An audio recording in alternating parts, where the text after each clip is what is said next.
बुद्धिहंकारचित्तादिनाहं न च श्रोत्रजिह्वे न च घ्राणनेत्रे न च व्योमभूमिर्न तेजो न वायु चिदानन्दरूपा शिवोऽहं शिवोऽहं चिदानन्दरूपा शिवोऽहं शिवोऽहं न च प्राणसंज्ञो न वै पञ्चवायु न वा सप्तधातुर्न वा पञ्चकोशा न वा पाणिपादं न चोपस्थपायु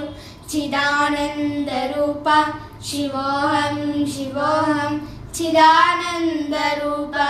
शिवोऽहं शिवोऽहं न मे द्वेषरागो न मे लोभमोहौ मदो नैव मे नैव मात्सर्यभावः न धर्मो न चार्थो न कामो न मोक्षः चिदानन्दरूपा शिवोऽहं शिवोऽहं चिदानन्दरूपा शिवोऽहं शिवोऽहं